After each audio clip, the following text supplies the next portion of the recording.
The logo. I'm looking at the logo. Oh, is it real? Oh, that's a good point, actually. Yeah. Okay. Either way, it's not super important. Ooh, we got to switch up, though. You know what? That does make sense. I mean, people don't play because a lot of the data that you get sometimes it's just from the Wi-Fi era, and that was not really Sora's time, thank goodness. But yeah, we'll see exactly how this plays out. Still a awkward character as well, and honestly, I feel like if you were going to play Sora, you most likely had to be like a Yoshi or a Ness to kind of like really get your foot in the door because he's got that awkward floaty air movement. So it almost feels like it's not too awkward for you to get started, Yeah, he's got like that Mewtwo double jump, but instead of just Mewtwo, he's got like disjoints and aerial combos because it's a sword, you know what I mean? So that alone is understandable enough, like, for him to go Sora instead of Ness here. Up air is going to be good at juggling. Down smash, I believe, will actually catch Yoshi's armor by the ledge, because I do believe that is heavy armor on his double jump, not super armor. So if a move is strong enough, it will break it, as that back air is going to take the first stock right there, safely tacked on, with only 32% on Thelo so far. I'm already liking the Sora start, Skiff. Yeah, no, this is actually a great start. And you know what? The more that I think about it, the more it makes sense. Yoshi notoriously struggles with disjoints, right? Having your entire body as your hitbox and also your hurtbox at the same time can be a blessing but a curse. And this is what we're seeing right now. Thelo's doing an amazing job using this disjoints to his advantage, right? Sora's already got really great lingering frame data, like that forward air and nair. Like those combos they're active. They kind of juggle you a little bit. We've seen the combos on Twitter, right? But you also have access to these projectiles that can be super disruptive. So we'll see exactly how he's able to continue to use that to his advantage. Right now, though, it seems like Amortax is going to be able to take a stock. That was brave, but very nice.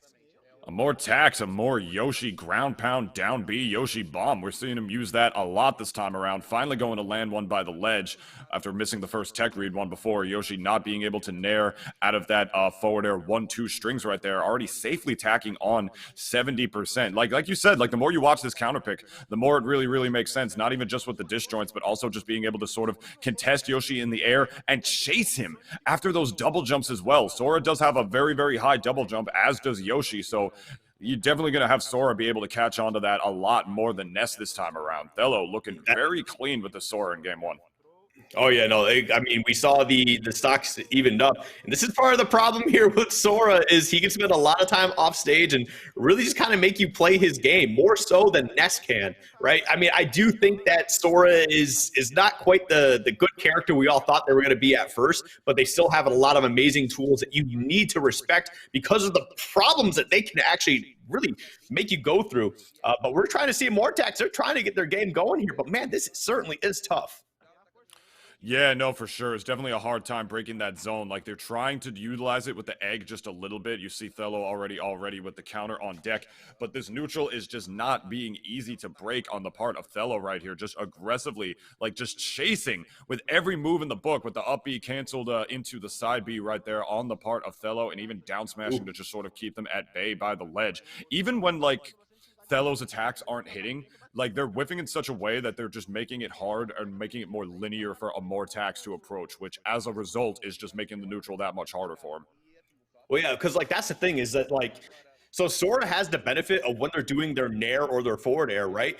Like, not only are they quick moves, right, and they can be used after each other in succession, like 1, 2, 3, really easily. The thing that's actually huge here, I think, is that you can safely use it on shield on Yoshi, and he can't reliably actually punish you out of shield with that, which is honestly Yoshi's, big game plan, because of the fact that you kind of float right there, so you don't actually land on the ground, so there's not going to be a shield grab of sorts. But, like, the second attack is coming out really fast, so if Yoshi does decide to out of shield you, he's probably going to get hit in the long run anyway. So it's actually kind of insane. The more I watch this matchup, the more I just feel like it's really in Sora's favor. All right, now for sure, but finally going to land that big beefy hitbox against Thelo right there to get that kill off the side. At the very least, Amortax is doing a good job at keeping it even. They're just not really having an easy time just getting their footing and being able to get that damage. Let's be real with me. Have we seen one Yoshi bread and butter combo this entire game so far? Like, we haven't seen like an F tilt or an up tilt into like the up air strings or anything like that, because like Amortax is just having such a hard time and is getting needled by the Thundaga off the stage as well, for sure. Because like you said, the bread and butter, like the game plan, like you mentioned before, as far as being able to nair out of these combos. That's a big thing for Yoshi, and you take that away from him on top of the fact that you're not going to be able to land like your Yoshi B&Bs at the beginning. It's going to be a lot much harder to just sort of get that needle racking chip damage against Thelo instead. No, you're absolutely correct. But yeah, okay, there we go. Gets a little bit of something going there, and we might have awoken something here in Amortax. They've honestly been doing a great job of hanging in there the entire time. Like, I know we've been talking about Thelo and how well they're playing this entire game so far, but Amortax has held in despite the fact that Sora is a disjoint character. And honestly, it just takes one whiff here, and they could absolutely close out the game. I don't think they wanted that forward air. I think they wanted the nair on that one, and that could be costly here. Now you're at a platform in a weird spot, the up air, and that's going to be enough. Fantastic stuff from Thelo, waiting it out, getting the hit they need to close out that game one. But man, I tell you what, Amortax should not be that discouraged. Is there a frustrating matchup? Absolutely. But I do think that they can absolutely do this. Yeah. And not able to get like a double jump out on the platform that time around either, which is part of what made that up air on Thelo just such a good one to safely shark underneath the platform in a spot where Yoshi would be vulnerable. Because we did see one or two exchanges, especially at very high percents on the part of Amortax, where up air was just completely stuffed out by Yoshi's double jump armor. Like, we saw one swing, and I think it was like 180% and the double jump armor was out, and it still was able to eat it. And Sora's dash attack is what wound up taking the stock at the end of that exchange. So yeah, it's possible.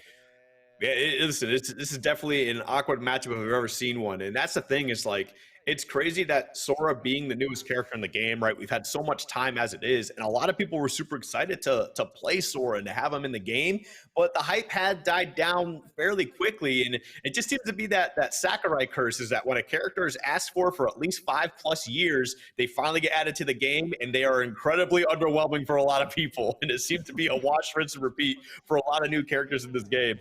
All jokes aside, though, interesting enough, even though they won the game with Sora, they're opting to go with Ness here. It's probably because they realized that Amortax was, feeling pretty comfortable in that matchup. It really came down to a last stock, last hit situation.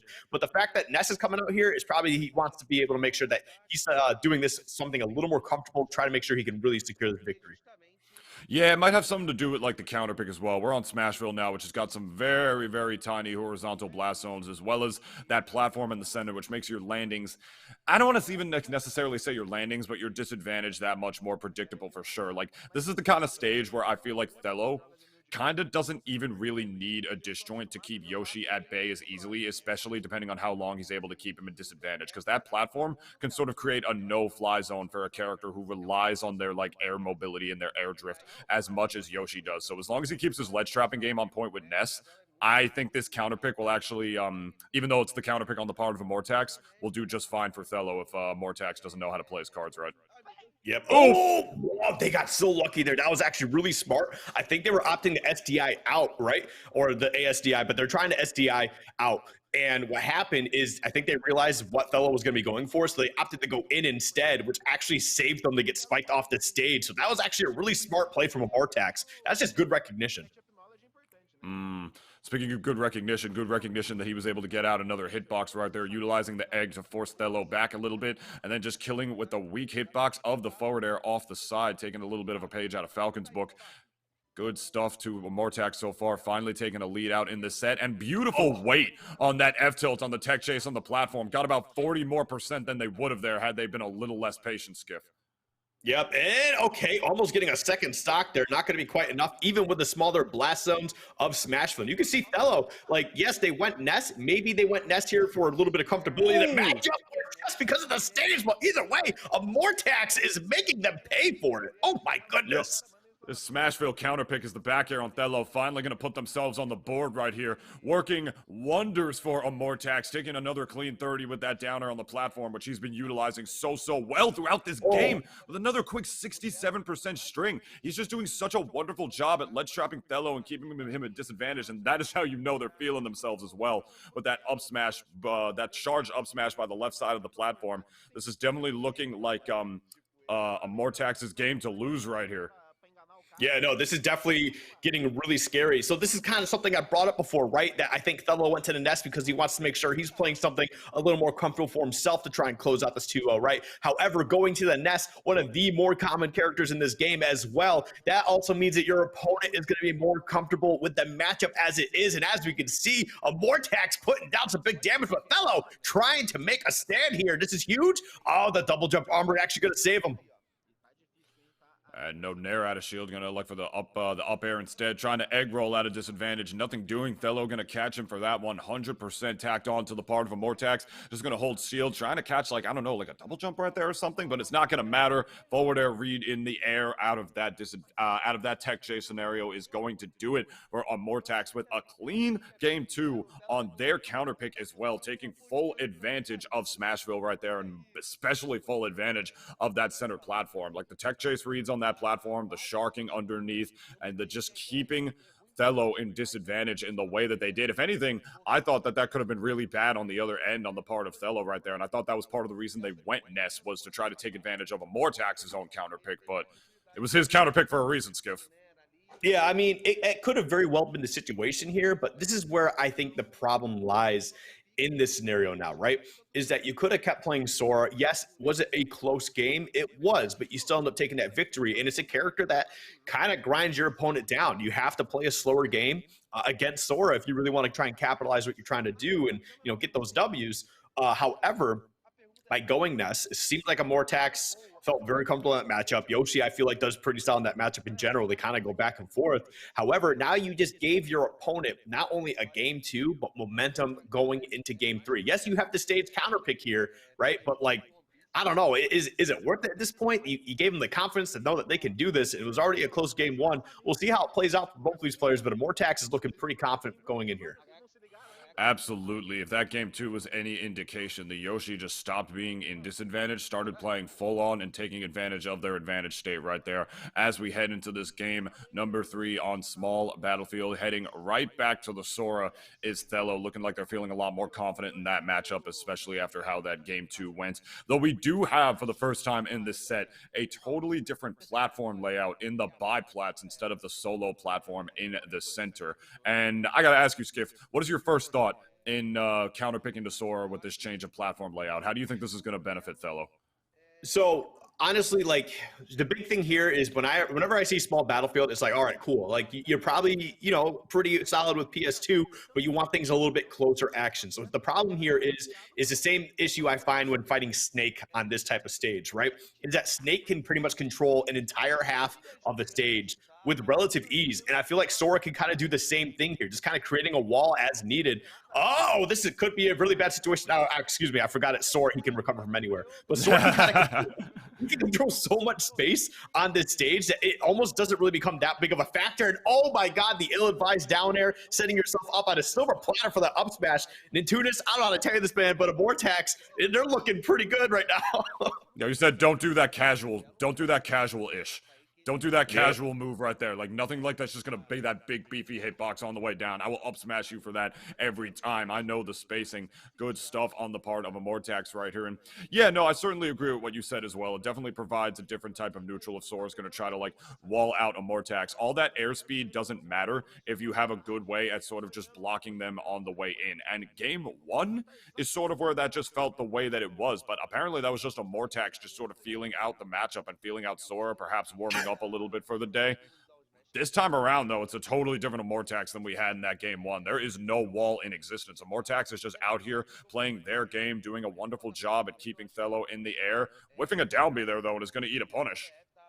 And this is actually something that's really interesting too that I thought about. You talked about the airspeed of Yoshi earlier today, right? Just before this match got started. It is among the best, if not the best. And he's actually able to bob and weave throughout the Thundaga, right? When we see that lightning come down, he's like, all right, I'll just drift back. I'll be able to still make it back to stage. I got no problem with that. So that's actually something that's really interesting that's coming out here.